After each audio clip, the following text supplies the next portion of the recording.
Hello guys, good afternoon. Magandang hapon po sa inyong lahat mga kababayan, lalo na sa ating mga mahal na OFW. Sana po ay nasa mabuting kalagayan kayong lahat. Papunta tayo ngayon guys doon sa Lapu-Lapu City. So galing tayo doon sa ating mga partners kay Don Franco at kay John Lawrence. So galing doon, pupunta tayo ng Lapu-Lapu kasi mayroon rin tayong bagong partners na magpapatayo ng bagong pwesto. Si Kuya Birds. Welcome Kuya Birds sa ating grupo na hashtag 1,000 outlets nationwide.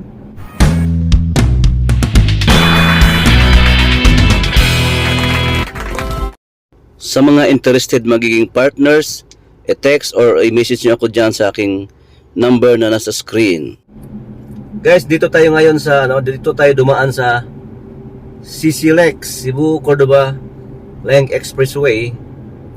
Dito tayo dumaan kasi magkabila yung galing tayo ng south, papunta tayo ng north. Hindi naman talaga north ang yung Lapu-Lapu, pero doon siya banda kasi galing na tayo ng part ng Cebu City, Talisay.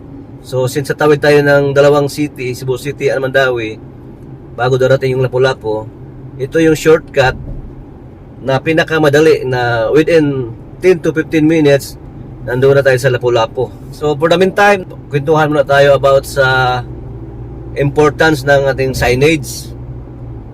Pero bago ang lahat, sa mga interested sa magiging partners, yan, mayroon dyan akong number sa screen at aking messenger. At huwag niyong kalimutan mag-subscribe sa channel ni Madam Rax para sa ating mga training. Hi Madam Rax! Nandito ngayon si Madam Rax kasama ko. At huwag niyong kalimutan mag-subscribe din sa kanyang channel. Malapit na yan mag 50,000. Road to 50,000. At sana ay mag-subscribe din kayo. Okay, so going to our topic. Anong importansya ng ating signage? Kasi meron akong napansin na mga maliliit na mga litsunan, maliit lang yung mga signage nila. Talagang yan, parang kung tutuusin mo, parang binabudget mo yung marketing ng inyong pwesto. So importante yan, kailangan malaki ang inyong signage, lalong-lalo na kung baguhan lang tayo sa negosyo. Kailangan ipapakita natin na nandito ako, nakapwesto, masarap na lechon manok, kaya lapitan nyo ako. Ganon yung mensahe dyan kung mayroon kang malaking signage. Huwag nyong tipirin ang sa marketing kasi hindi naman tayo nagpa-advertise sa TV, hindi naman tayo nagpa-advertise sa YouTube. So since hindi rin kasi pwede ka magpa-advertise sa TV kasi nasa isang area ka lang saan ka dapat pwede mag-advertise?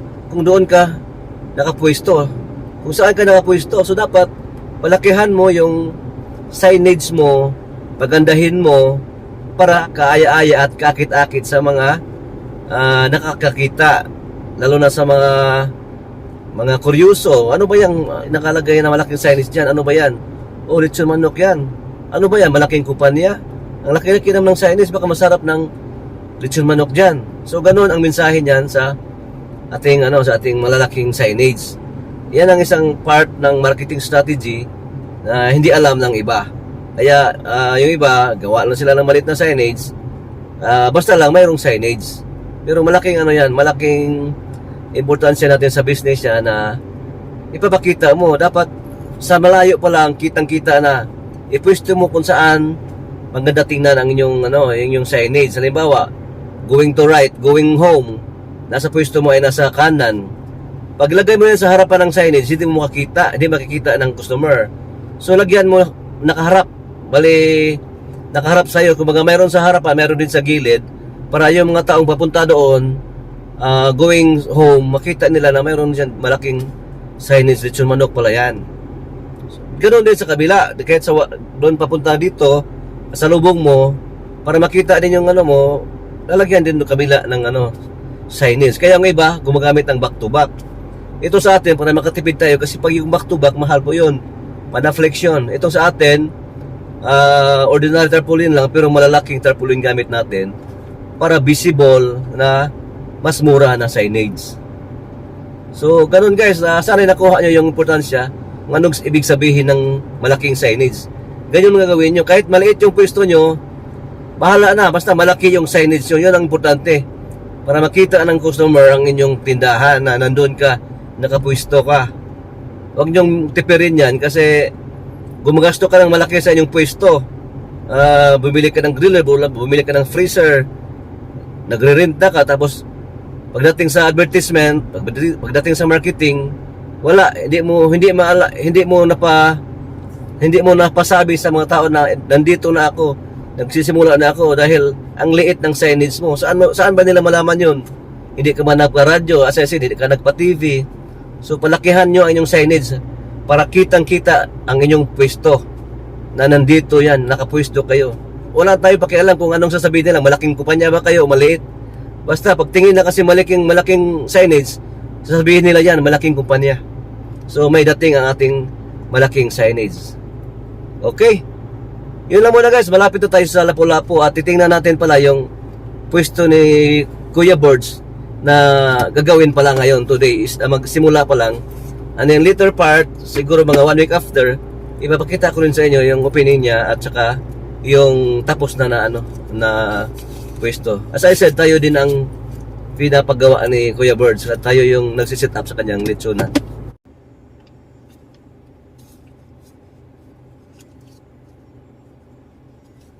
Bayad muna tayo ng toll fee guys. Dito na yung party ng Cordova. Doon pag pasok mo doon sa bandang Cebu City, wala doon. Nandito lang yung nila, yung collection niya, yung toll fee. Dito sila nang ngolekta. Katulad nito yung ating sasakyan, pick up. Ang bayad ngayon as of now is 90 pesos. So yung mga sedan at saka yung ganito sa atin yung pick up, 90 pesos yung singil ng Silex. Papasok na tayo nito, Cordova, and then kunting lang, mga ilang minutos, Lapu-Lapu na tayo.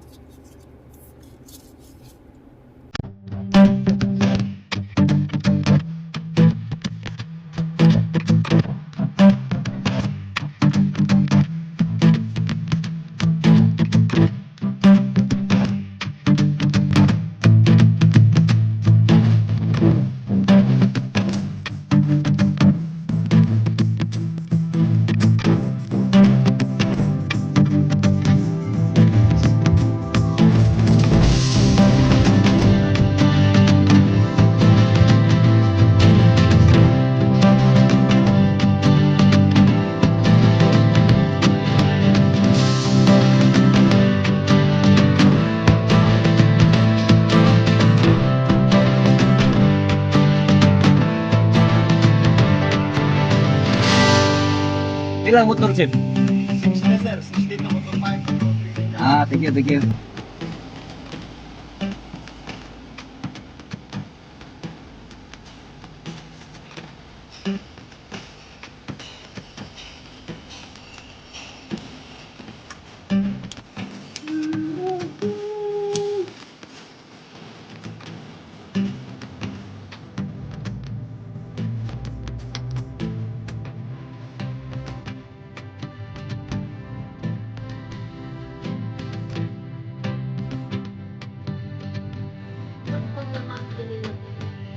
Thank you.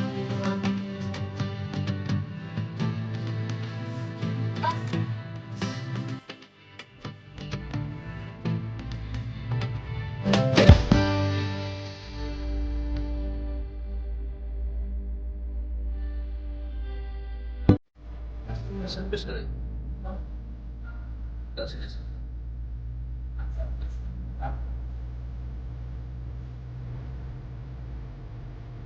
Sige.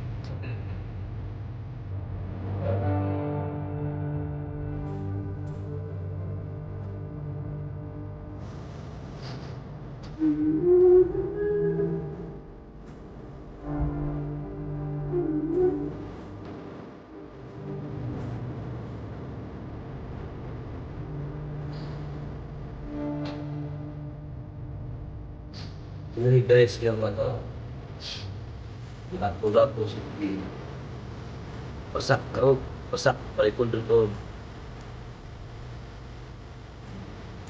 Balik tayo sa Silex, ba tayo? Ito yung straight na yun yung traffic, napaka-traffic na.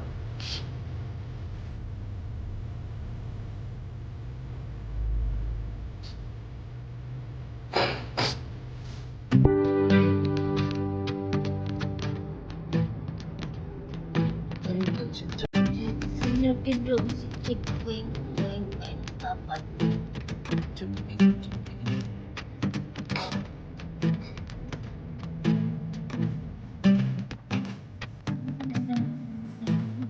Ya, Ace. Ace niya. Muna Diyos.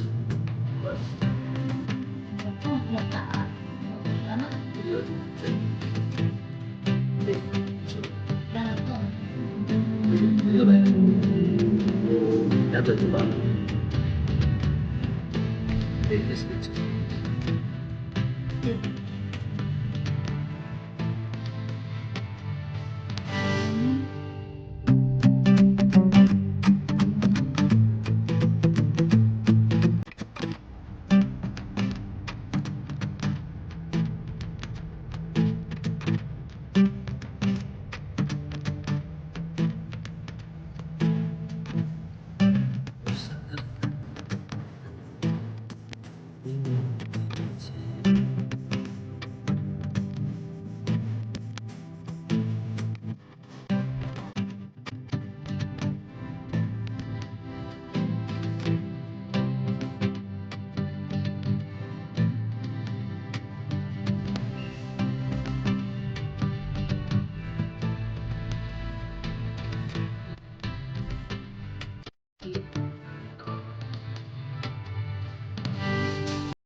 nagtagaan mo yun.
Uy, nakakuha siya. Space hindi. Pagkungay lang. Pagkuha ang gusto ang tumulong. Dili ka nagkukulit ito yan.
hanggang dito lang muna tayo.